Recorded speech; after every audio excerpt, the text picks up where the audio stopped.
Karena Allah tersinggung, wong kowe ku nabi kok lapure ambek penguasa. Ngono tok iku wis Allah tersinggung. Karena dia nabi, enggak boleh nabi lapor makhluk. Jadi Allah itu dengan nabi itu sangat-sangat sensitif. Ya saya ulang lagi ya. Ketika Nabi Ibrahim mau dibakar Namrud, itu masyhur cerita itu. Dan kemudian jadi namanya Habib Syahid. Habib Syahid itu sebetulnya hanya ngutip Habib Abdul Haddad. Jadi syair itu sebenarnya ada di Diwanul Haddad. Apa? Diwanul Haddad. Diwanul Haddad itu syair-syair Abdul Haddad ketika beliau usul, beliau mukasyafah. Terus bagian dinyanyikan Habib Syahid terus jadi populer. Saya ulang lagi ya. Tubuh kita, misalnya kamu lapar, perut kamu kan mereaksi minta makan. Andaikan kamu itu Tuhan, kan kamu tahu bahwa perut kamu itu minta makan. Tanpa kita bilang, ya Allah saya minta makan, Allah tahu kalau reaksi tubuh kamu minta makan. Sehingga orang yang tidak minta pun asal makomnya makom yang ikror, mengakui kalau dia butuh, ya namanya sudah minta. Tapi fikih kadang mendefinisikan sing darane minta itu misalnya madhep kiblat terus menengadakan tangan dan sebagainya. Ya sudah kita sebagai orang pengikut ya yang ikuti fikih, yang ikuti tasawuf sebetulnya itu definisi yang sepihak. Sehingga ketika Nabi Ibrahim mau dibakar Namrud, masyhur itu cerita itu. Beberapa hari mungkin bulan-bulan orang disuruh Namrud cari kayu sebanyak-banyaknya. Ketika kayu sudah terkumpul mungkin satu lapangan, Ibrahim mau dibakar. Pegawai ini Namrud itu bingung caranya mencalok Ibrahim. Mereka saking gede ini, apa? Api. Nak dicalok ke ada, itu ratok tengah. Nak diparekno itu kepanasan. Masyhur. Setan zaman itu orang akeh, jadi setan tenan. Saya kan duplikatnya sakeh, jadi setan ratau muncul. Wong duplikatnya wis napa? Akeh. Singkat cerita, setan itu muncul pura-pura jadi manusia terus ditemukan manjanik. Manjanik ya semacam ketepil besar yang jadi mana dari kiai-kiai ketepil itu haram, mergo penemune setan. Jadi ini tuh. Tapi nak manjanik penemune setan itu betul walhasil terus dibikinkan satu manjanik semacam ketepil besar terus Ibrahim dilemparkan ke api. Lewat apa? Ketepil tadi idenya siapa? Setan. Nah ketika di tengah api itu unik. Kata malaikat Jibril datang terus tanya sama Ibrahim, ya Ibrahim apa kamu butuh saya? Butuh. Alakah haja apa kamu punya kebutuhan? Jawab Ibrahim lah, saya tidak punya kebutuhan. Amma ilaika fala, kalau ke kamu ndak. Karena kamu makhluk, apapun keren kamu Jibril tetap kamu makhluk. Amma ilaika fala. Ndak maksudnya butuh ke Allah nanti saya nyampaikan. Mana dijawab Nabi Ibrahim, kalau Allah tidak usah kamu sampaikan ya sudah tahu. Gua be Jibril. Oh, anak gue ditekak kan. Ya saya ulang lagi, apa kamu punya kebutuhan? Alaka hajalla ama ilaika fala, kalau ke kamu ndak. Ndak maksudnya butuh ke Allah nanti saya sampaikan. Karena Jibril yang mentang-mentang dekat sama Allah dan tukang memberi informasi. Tapi kata Ibrahim, kalau ke Allah sih tidak perlu kamu, dia sudah tahu. Nah itu terjadi namanya Habib Abdul Haddad masyhur itu apa? Hasbi min su'ali ilmuhu bihali. Jadi cukup ilmunya Allah itu menjadikan saya tidak perlu minta. Hasbi min su'ali ilmuhu bihali. Jadi ada kondisi tertentu yang para wali itu, saya ulang lagi, kondisi tertentu yang para wali itu ya tidak minta. Tapi kalau itu ditiru jenengan semua ini jadi keangkuhan. Kenapa? Wes ora ndonga tangane ditenagakno, atine ora eling pangeran, kan akhirnya ra njaluk tenan. Lha iku aja niru wali-wali. Nah, wali-wali itu kan misalnya tangannya tidak menengadah tapi semua sistem tubuhnya merasa butuh sama. Saya itu pernah ya. Tapi itu kondisional dan saya juga ngulang tidak mesti bisa. Ketika saya umroh itu pernah saya ada satu kondisi itu doa ya di putaran pertama toh.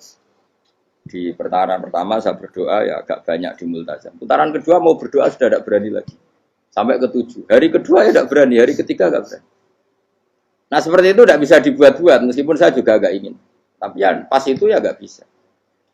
Gara-gara itu korban kitab hikam, ya kitab hikam yang terkenal. Kitab hikam itu pernah cerita gini. Rubbama dallahum al-adab ala tarkit tolab. Terus di antara makalahnya itu wa inna ma yunabbahu man yajuzu alaihil ikhfal. Tapi kamu jangan niru dosa kan. Tapi jangan ingkar ilmu ini tambah dosa oke. Jadi niru ya dosa, ingkar ya dosa. Jadi ada seorang wali kata Hikam. Kadang-kadang seorang wali itu mau doa diulang itu sungkan. Kenapa? Yang perlu diingatkan tuh yang potensi lupa. Allah kan masih ingat doa kemarin. Lalu itu gara-gara saya sebelum umroh itu mensinau kitab Hikam agar itu kok. Ya Allah, sing tak dungani wingi ejek eling kok tak eling nomen ae. Jadi wa inna ma yunabbahu man yajuzu alil fal, yang bisa diingatkan hanya orang yang potensi lupa. Sementara Allah tidak akan. Tapi kan akhirnya dungane eling. Ya Allah kayak kemarin. Hari ketiga ya Allah kayak. Makanya menurut saya ilmunya orang hakikat itu juga ada sisi kriminalnya karena ya tadi. Tapi kamu ingkar ya keliru. Memang Allah gak mungkin lupa, ngapain kamu ingatkan? Makanya menurut saya Allah itu manggat terbaik, bener-bener Rahman Rahim. Mestinya nak Allah terbaik, kue dungo bedino malah ngamuk. Lah aku lali tapi mbok eling dong. Tapi Allah itu ya maklumi ya, dengan kekeliruan.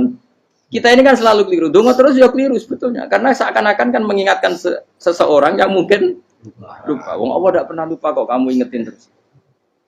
Atau kamu menggurui Allah, yaitu ya Allah nang sebadani kalau di duake, padahal nggak mesti maslahat bagi kamu. Duake orang mesti maslahat bagi kamu. Maka ada sekian contoh yang wali itu dibully pangeran. Saya sering cerita, banyak cerita wali itu dibully pangeran. Digarap ya pangeran. Ini gara-gara salah dewi. Saya pernah cerita dan itu ada di Hikam betul di kitab itu. Itu ada. Ada wali itu tukang hamal. Hamal itu manol di pasar, itu tukang angkut. Jadi kalau ada orang bawa barang berat diangkut dia, terus misalnya kalau dulu mungkin ya ke kereta atau ke singkat cerita terus diupahi. Setelah dapat apa dia pasti pulang karena dia hanya butuh makan satu piring, karena dia tirakat makan satu piring untuk ibadah 24 jam. Singkat cerita dia ngeluh, ya Allah, kamu tahu, engkau tahu saya ini pecinta engkau, saya ini hanya butuh makan satu piring untuk kuat sholat. Tapi kenapa harus jadi juru manol? Berilah saya rezeki yang tanpa kerja. Nah, selang sekian hari dia dituduh maling, terus di penjara, terus dapat rezeki tanpa kerja. Dia terjawab kenapa jadinya gini, kan kamu minta rezeki tanpa kerja. Ya itu penjara itu rezeki tanpa kerja kan.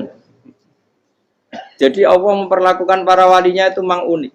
Ya kadang dibully.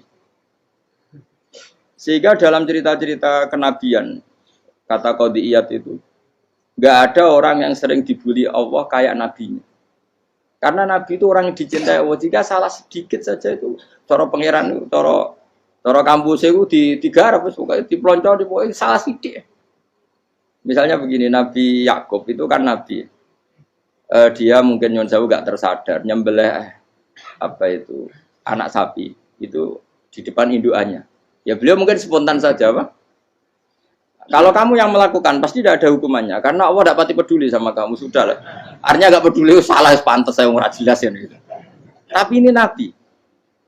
Ketika itu terus indukannya sapi tadi, ya Allah, Yakub itu kekasihmu. Saya tidak berani sama dia karena dia kekasih. Tapi saya tetap menuntut keadilan. Dia harus merasakan susahnya dipisah dengan anak.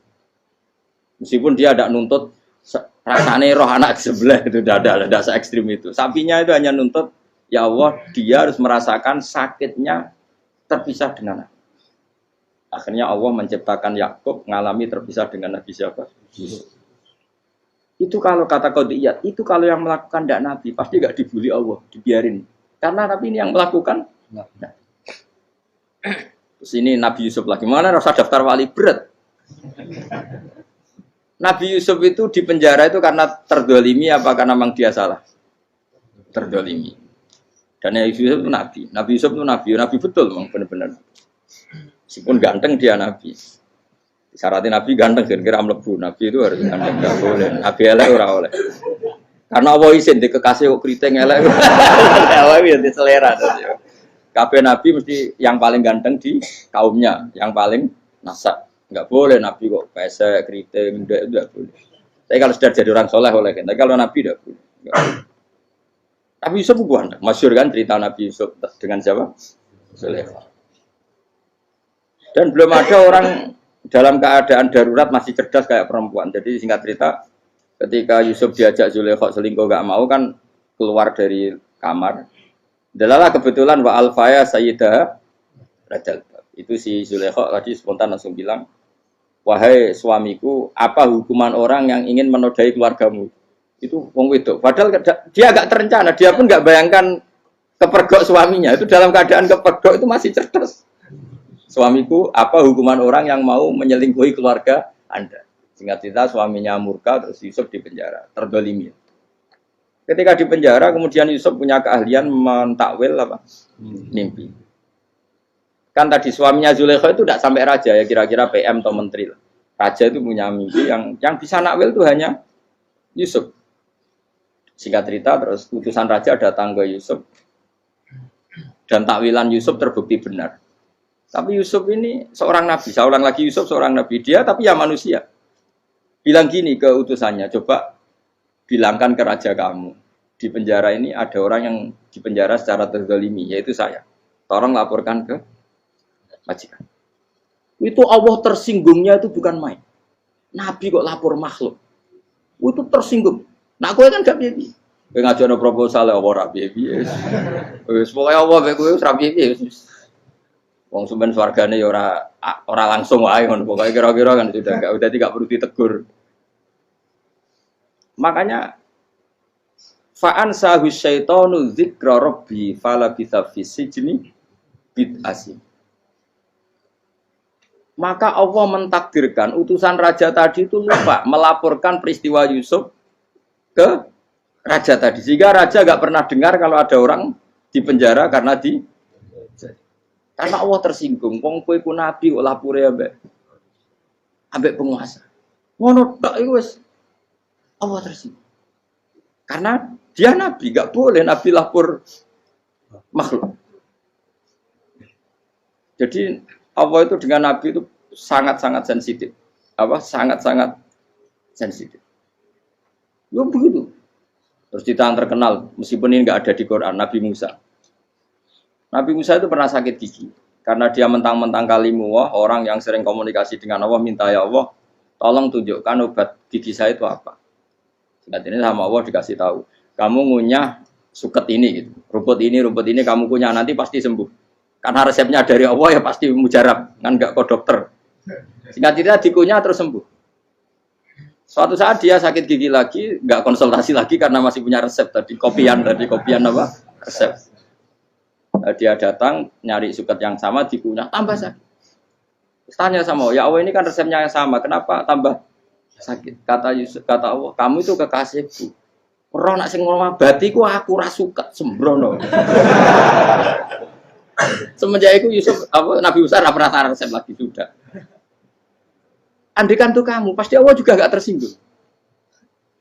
Makanya kata qadiyat, kenapa para nabi sering ditegur itu bukan karena Allah murka, nabi itu beda. Jadi kesalahan kecil atau apa-apa yang menurut kita ada salah itu untuk nabi salah. Makanya di ahli sunnah ada kaidah apa? Mimba bihasanatil abror sayyi'atul muqarrabin. Pernah dengar kaidah apa? Mimba bihasanatil abror sayyi'atul muqarrabin. Sesuatu kalau dilakukan umumnya orang itu hasanah atau kebaikan, tapi kalau dilakukan para nabi itu salah karena saking dekatnya dengan Allah.